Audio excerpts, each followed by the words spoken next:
self-disclosure.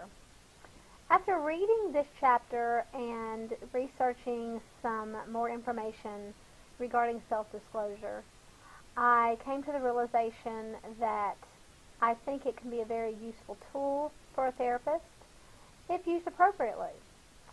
That takes me back to an actual counseling session that I had many years ago where I was seeking assistance from a counselor.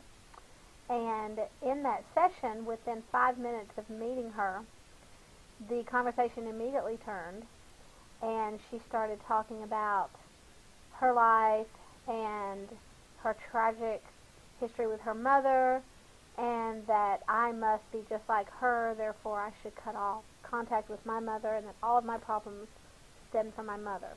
I just remember feeling extremely uncomfortable in that situation. I listened to her drone on, and I left there feeling like I had just carried her burdens out the door and put them onto my shoulders. Needless to say, I did try her one more time, and I had the same experience, so I didn't go back to her again. I didn't really agree with the things that she was saying to me, and I felt like it was more of a session where she just wanted to harp on about her life's miseries.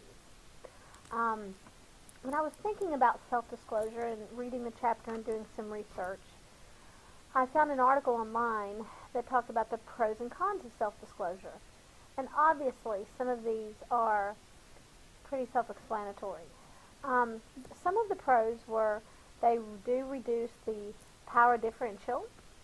Um, they can increase trust that the client has for the therapist. The client will feel like they are not alone and that they may be more understood. Now, some of the cons that I found, one of them says the client can get too comfortable and that they may begin to view the therapist as a friend. Um, Another one is where the therapist uses the wrong type of self-disclosure at the wrong time, which can be an inhibiting factor when it comes to trust. It could absolutely bind the trust factor instead of opening it up. Another one is the therapist isn't listening and a role reversal happens. Well, that's kind of what happened with me with the therapist that I spoke with. I felt like she wasn't listening to anything I was saying, and I found myself advising her and being empathetic to her. With that in mind, I think self-disclosure can be very powerful, but just like the chapter stated, it can be powerful if it's used at the right time and if it's the right type of self-disclosure. I think immediacy, as read in the chapter, is probably one of the best types. However, it should not be used too often. Immediacy does help create that relationship, that bond initially, early on, and a moment-to-moment disclosure with the therapist and the client. Well, with that said, I found a clip I would like to share with you from Good Will Hunting, one of my favorite movies, where Robin Williams was a therapist, and this clip shows him utilizing self-disclosure. Work out, huh? What, you lift? Yeah. And Nautilus? No, free weights. Oh, really? Yeah. Free weights, huh? Yeah, big time. Yeah. Just like that. What do you bench? 285. What do you bench? You paint that? Yeah.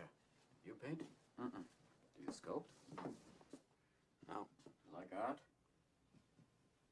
You like music? It's a real piece of shit. What did you think? I thought it was a pretty interesting way that Robin Williams used self-disclosure in this clip of Good Will Hunting. From what I can tell, he did use the self-disclosure of immediacy, and it did appear to backfire on him. However, if you have seen the movie, you do know how it ends. I will not be a spoiler for you.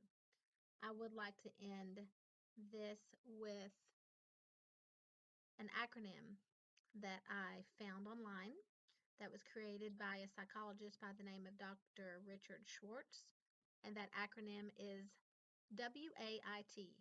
It spells wait, and he said that is short for why am I telling? When considering utilizing self-disclosure, he said that the therapist needs to ask themselves, why am I telling? For the client's benefit or to fulfill a personal need? And if it is the latter, well, then maybe we should just keep it to ourselves. Well, that's a wrap, and I hope you have a great night.